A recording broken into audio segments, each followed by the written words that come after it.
My name's Liz, and somehow I ended up married to Alex, who's just amazing. We're both 28, have our own place, pay our own bills, and live our own life. It's been a year since we got married, and honestly, things have been good overall.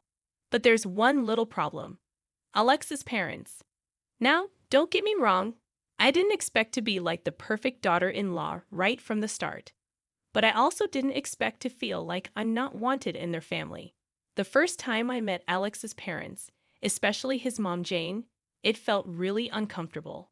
Jane looked at me like she was trying to decide if I was annoying or just boring. It was like she made up her mind about me before I even said hello. Alex had warned me that his mom could be a bit difficult. He said, "She can be a bit much, but don't take it personally." So I tried not to let it bother me. But during dinner, when I was passing the salt, Jane brought up Alex's ex-girlfriend Stephanie and how great of a cook she was. Alex just nodded, looking uncomfortable. I sat there feeling invisible while they talked about Stephanie like I wasn't even there. It hurt, but I tried to hide it with a smile. I even tried to join in, saying Stephanie sounded like she was a great cook. Jane smiled back at me, but it didn't seem genuine. Later, I talked to Alex about how I felt. It seemed like his mom was comparing me to his ex-girlfriend.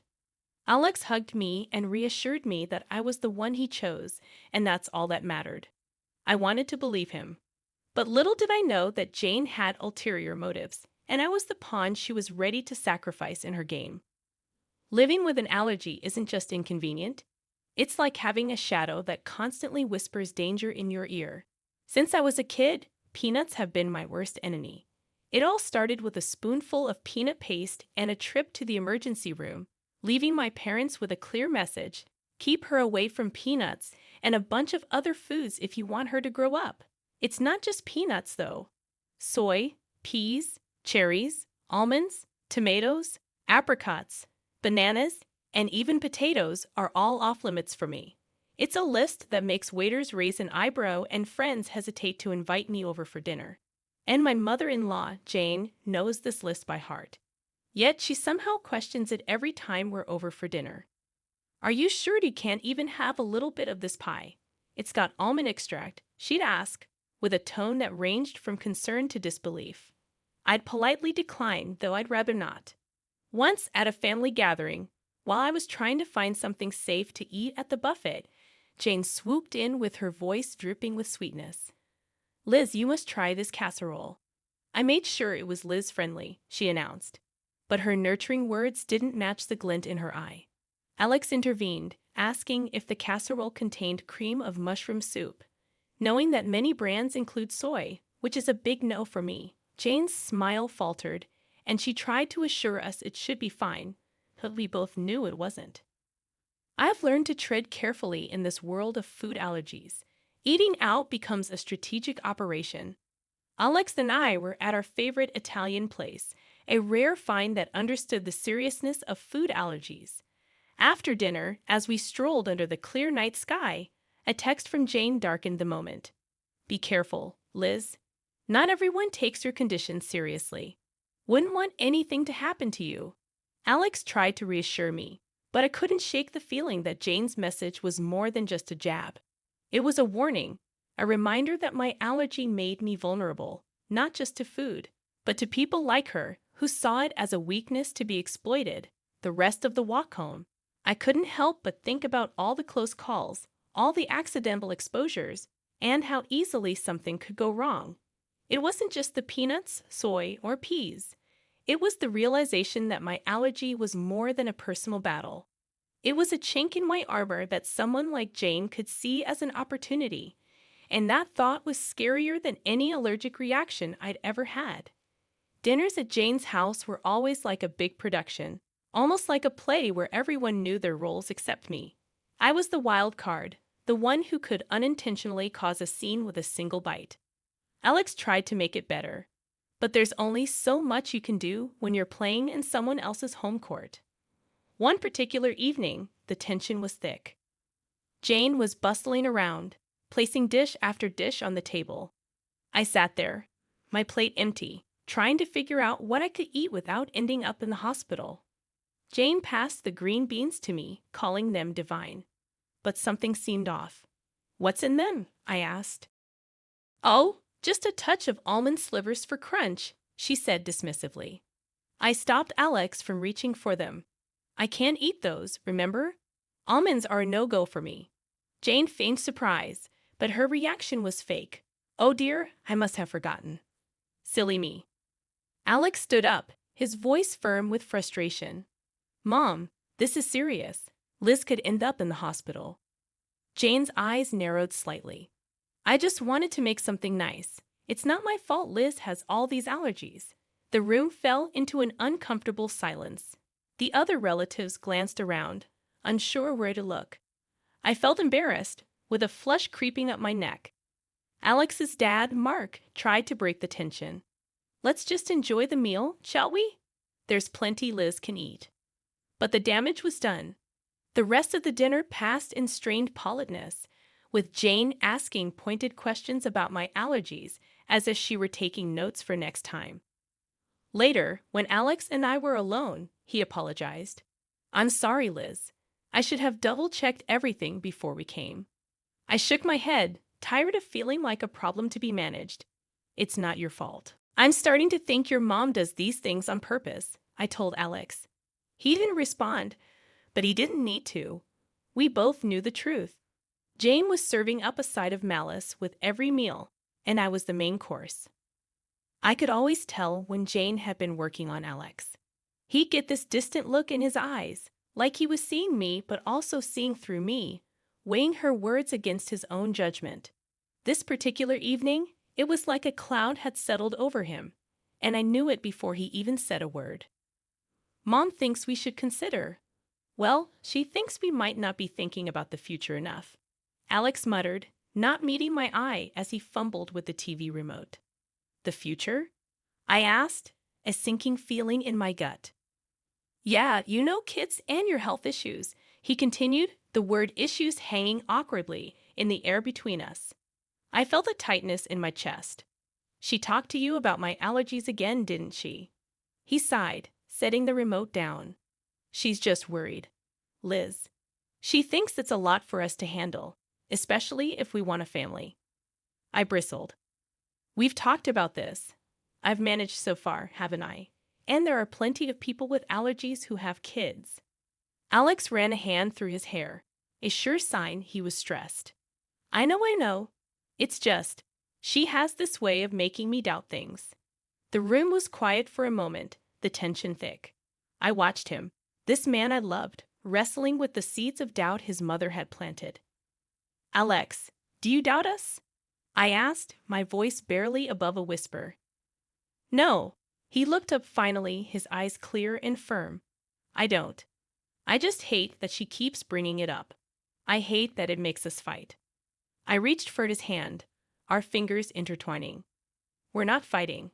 We're on the same side, remember?" He nodded, pulling me into a hug. "You and me against the world, right?" "Right," I said. But as I held him, I couldn't shake the feeling that Jane's words were like weeds threatening to grow wild and choke the life out of the beautiful thing we had. And I knew then that it wasn't just my allergies that needed managing. It was the doubts that could seep into the cracks of even the strongest relationships. The news of my pregnancy came as a surprise, a happy one for Alex and me, but a complicated one for everyone else. The day we announced it to his parents, Jane's reaction was like watching a robot trying to mimic human emotions. A pause, then a smile that didn't quite match the situation. "We're going to have a baby, Mom," Alex said, his voice a mix of pride and caution as he gauged his mother's reaction. "That's wonderful," Jane managed to say, the words sounding foreign in her mouth.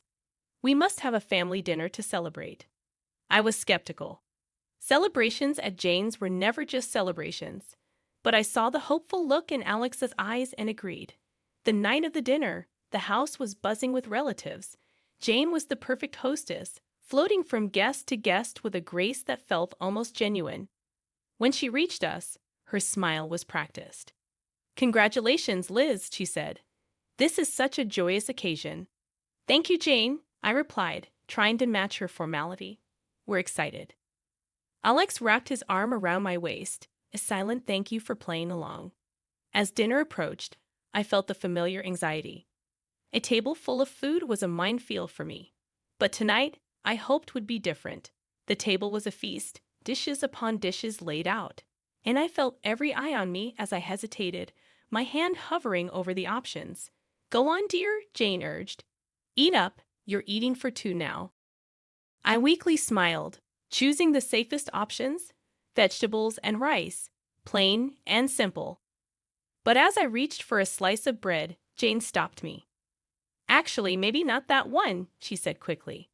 I'm not sure if the baker used soy flour. I paused, bread in hand, and met her gaze. There was a flicker of something there, concern, or was it a challenge? Thank you for letting me know, I said, putting the bread down. But the warning bells were already ringing in my head. How did she know about the soy flour? It seemed too close a call, too perfect a save. The rest of the meal passed in a blur, congratulations mingling with the clinking of glasses. But I couldn't shake the feeling that Jane's hospitality was a veneer, and beneath it lay a trap set and waiting for just the right moment. The family dinner in honor of our future baby was nothing short of a banquet. Jane had outdone herself, and there was a spread that would make a Thanksgiving dinner look modest. But my stomach was in knots, not from hunger, but from fear. Every dish was a potential hazard, a hidden enemy that could send me to the hospital or worse. As we all took our seats, the chatter around the table was lively, filled with the usual family gossip and stories. Jane was at the head of the table, presiding over the feast like a queen in her court. She called everyone to attention with a gentle tap of her glass. Before we begin, I just want to say how thrilled we are to be celebrating Liz and Alex's upcoming addition to our family, Jane announced, her voice steady and clear. There was a round of cheers and applause. I forced a smile, feeling Alex squeeze my hand under the table. Thank you, everyone, I said. We're really looking forward to this new chapter in our lives. The meal began, and I tentatively picked at my food, choosing the simplest items. Alex watched me, his brow furrowed with concern. You doing okay? He asked quietly. Yeah, just being careful, I replied, pushing a roasted potato around my plate. Jane's eyes were on me, and I felt like a specimen under a microscope. Liz, you haven't touched your salad, she said, her voice tinged with forced cheerfulness. The dressing is on the side, just as you like it. Thank you, Jane, I said.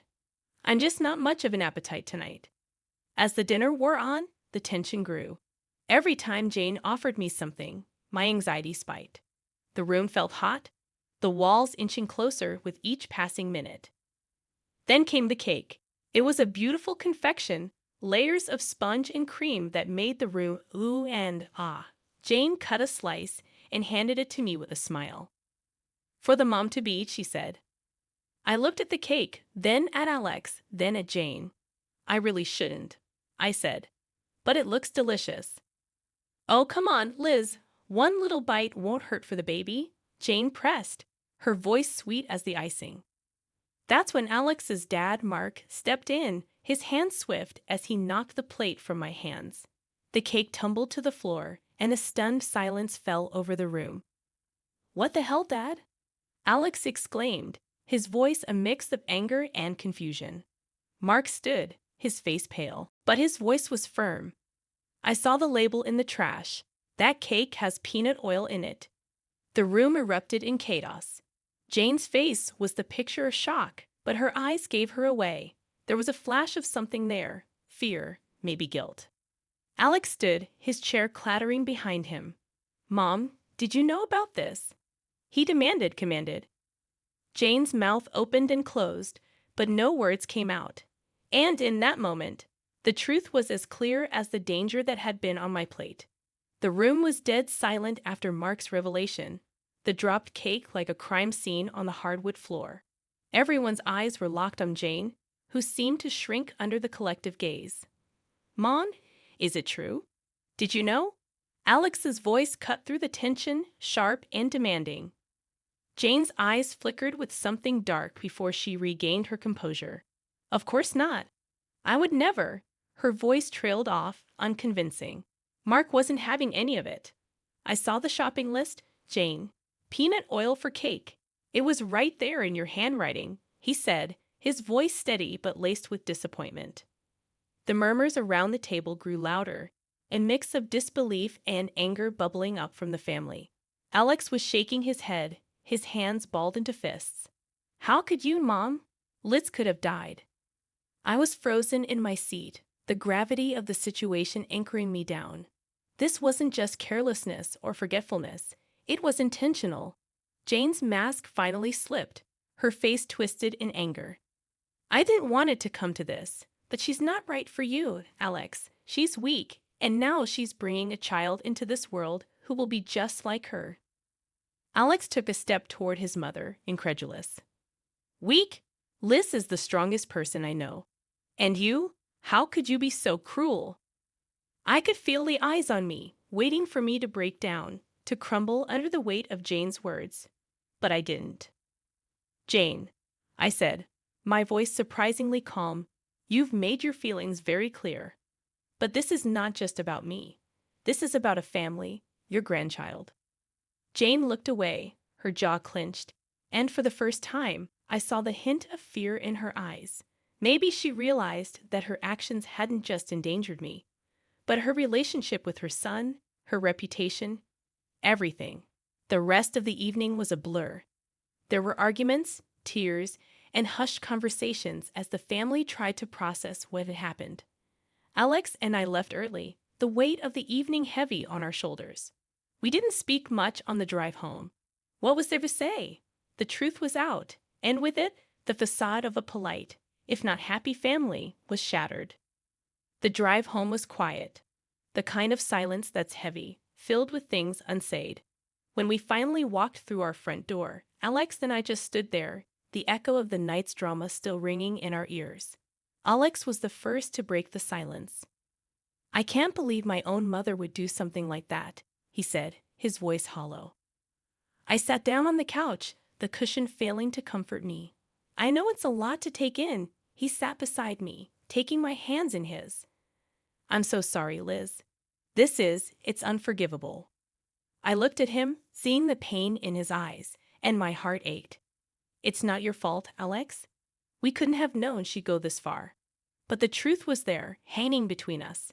Jane had crossed a line, and there was no going back. The family was in pieces. Some stood by us, shocked and appalled by Jane's actions, while others struggled to wrap their heads around the reality of the situation. The next few days were a whirlwind. Alex's phone buzzed constantly with messages and calls. Relatives wanted to express their shock, their support, their apologies. And through it all, there was a deafening silence from Jane. No apologies, no explanations, nothing. Alex finally broke the news to me a week later. Dad's left her. He can't get past what she did, he said, his voice heavy. It's been a long time coming. I wasn't sure how to feel. Relief, sadness, pity. And Jane? I asked tentatively. She's not handling it well. She's alone now, Alex replied, a twinge of something like regret in his tone. We sat in our living room, the walls we'd painted together, the furniture we'd picked out during countless trips to the store. It was our home, filled with our memories, our love. And outside, there was a storm brewing, one that threatened to uproot everything we knew. But in that moment, I realized that no matter what happened, we had each other. We were a team, about to bring a new life into the world. And that was what mattered. I love you, Liz, Alex said, pulling me close. I love you too, I whispered back. The fallout from that night would linger, the scars it left on our family would take time to heal. But as I looked at Alex, at the life we built, and the future we were about to embark on, I knew that we'd weather any storm together. And as for Jane, she was a chapter in our lives that we had closed, a story that we wouldn't let define us. From now on, it was just us, our baby, and the road ahead. Whatever it brought, we faced it together.